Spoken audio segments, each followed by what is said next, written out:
Bonjour à tous, ravi de vous retrouver. Nous lisons aujourd'hui le psaume 59. Mon Dieu, délivre-moi de mes ennemis, protège-moi contre mes agresseurs. Délivre-moi de ceux qui causent mon malheur, sauve-moi de ces assassins. Les voici en effet qui me guettent, ces gens cruels veulent m'attaquer. Je n'ai pourtant pas commis de faute, je n'ai pas manqué à mes devoirs. Seigneur, je n'ai rien fait de mal, mais ils accourent, ils se mettent en position. Réveille-toi, viens jusqu'à moi et regarde. Toi, Seigneur, Dieu de l'univers, Dieu d'Israël, réveille-toi, interviens contre ces païens, sois sans pitié pour tous ces traites. Comme une meute de chiens hurlant vers le soir, ils reviennent et font le tour de la ville. Ils ont la bouche pleine de méchanceté, leurs paroles sont des poignards. Qui d'autre les entendra?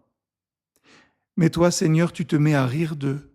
Tu te moques de tous ces païens. Je regarde vers toi, mon protecteur, c'est toi. C'est toi, Dieu, qui est ma forteresse. Mon Dieu qui est si bon viendra jusqu'à moi, il me fera voir mes adversaires battus.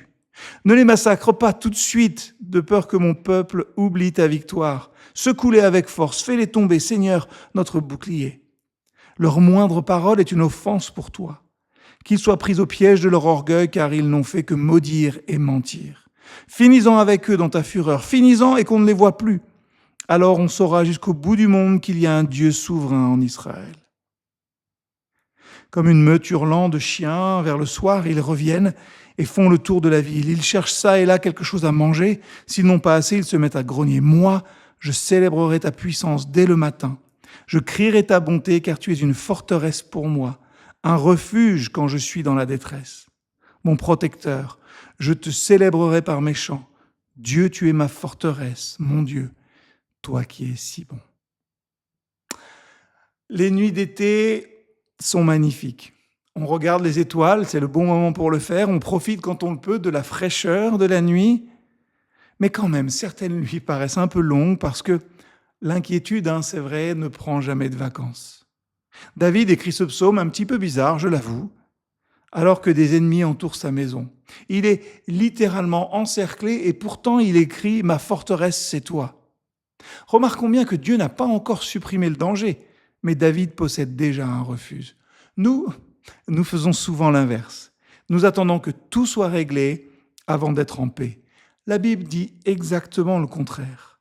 La paix ne vient pas toujours après la délivrance, elle peut commencer au milieu de la tempête. Il y a une expression que j'aime bien, j'aime moins le faire, c'est dormir à la belle étoile. Le chrétien peut parfois dormir non pas parce que tout va bien, mais parce que Dieu, lui, ne dort jamais. Et c'est le psaume 121 qui dira « Celui qui garde Israël ne sommeille ni ne dort ». Quelle bonne nouvelle, pendant que vous dormez, Dieu veille.